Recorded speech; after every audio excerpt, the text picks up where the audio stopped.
ইসলামী শাসন সহজে প্রতিষ্ঠা করার মাধ্যমে বিশ্বের মানচিত্রে বাংলার মানচিত্রে এই উপজেলার আমরা দেখিতে একটা ইসলামী আন্দোলনের রমজান উপলক্ষে আলোচনা এবং ইফতার মাহফিলের সম্মানিত সভাপতি আমাদের ইউনিয়ন সভাপতি যারা মৌলানা আব্দুল আজিজ ভাই, সম্মানিত সেক্রেটারি সাহেব, এখানে উপস্থিত সম্মানিত সুধী মন্ডলী, আমার ভাইগণ, বন্ধুগণ, ছোট ভাইরা, সবাইকে আমি অভিনন্দন জানাই। আসসালামু আলাইকুম ওয়া রাহমাতুল্লাহি ওয়া বারাকাতুহু।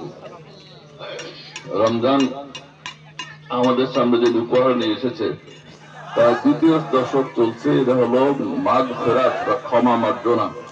আল্লাহ তাআলার কাছে আমরা ক্ষমা মার্জনা অর্জন করব রমজানের রোজা করার মাধ্যমে। আল্লাহ রাসূল সাল্লাল্লাহু আলাইহি ওয়াসাল্লাম বলেছেন, মান সামা রমাদানান ঈমানান ওয়া ইহতিসাবান গুফিরা লাহু মা তাকাদ্দামা মিন যামবিহি। যে ব্যক্তি রোজা রাখলো ঈমানের সাথে এবং আত্মসমর্পণের সাথে, তার অতীতের গুনাহগুলোকে মাফ করে দেওয়া হবে। ক্ষমা মার্জনা করার জন্য রমজান মাস এসেছে। তো এখন হলো গুনার ক্ষমা পাওয়ার মাধ্যমে, আল্লাহর রহমত বরকত পাওয়ার মাধ্যমে এবং শেষ দশকে নাজাত পাওয়ার জন্য বাংলাদেশ জামাত ইসলামী যে চেষ্টা করছে তার সাথে শরীক হয়ে আগামী দিনে আসুন আমরা প্রস্তুতি গ্রহণ করি।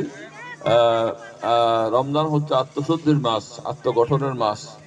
আমাদের ভুল ত্রুটি, আমাদের যেগুলো অন্যায় অবিচার আছে, আমাদের চরিত্রের মধ্যে যেগুলো বৈষম্য আছে, এগুলো দূর করে আগামী দিনে একটা বৈষম্য মুক্ত বাংলাদেশ, একটা মানবিক বাংলাদেশ আমাদের গঠন করতে হবে।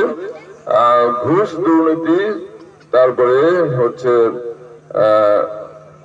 সন্ত্রাস মুক্ত একটা বাংলাদেশ করার জন্য আমাদের চেষ্টা করতে হবে। জামাত ইসলামী সেই কাজ করে যাচ্ছে।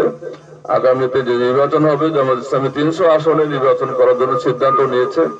আমি 2008 সালে নির্বাচন করেছিলাম, 14 সালে আমরা বর্জন করেছি, 18 সালে নির্বাচনের জন্য দাঁড়িয়েছিলাম। এরপরে 24 সালে নির্বাচন হয় নাই সেইভাবে, আর সামনে নির্বাচন হবে ইনশাল্লাহ। একটা অন্তর্বর্তী সরকার আছে, এই নির্বাচনে যাতে জামাত ইসলামীর প্রার্থীরা, ইসলামী আন্দোলনের পক্ষে যারা অন্যান্য ইসলামী দলও আছে, তাদের সাথে নিয়ে একটা আমরা সমন্বয় করে বাংলাদেশ বড় একটা হবে। আসুন আমরা আল্লাহর কাছে দোয়া করি, কামনা করি, প্রার্থনা করি যাতে তিনি আমাদের অতীত জীবনের ভুল ত্রুটি মাফ করে দেন, ক্ষমা করে দেন। আগামী দিনে আমরা আমাদের জীবনকে ভুল ত্রুটি মুক্ত, আমাদের অন্যায় অবিচার মুক্ত, আমাদের চরিত্র গঠন করতে পারি। আল্লাহ তাআলা তৌফিক দান করুন। ওয়া আখিরু দাওয়ানা আলহামদুলিল্লাহি রাব্বিল আলামিন। আসসালামু আলাইকুম ওয়া রাহমাতুল্লাহি ওয়া বারাকাতুহু। আমি তো ছুটি নেব, চলুন।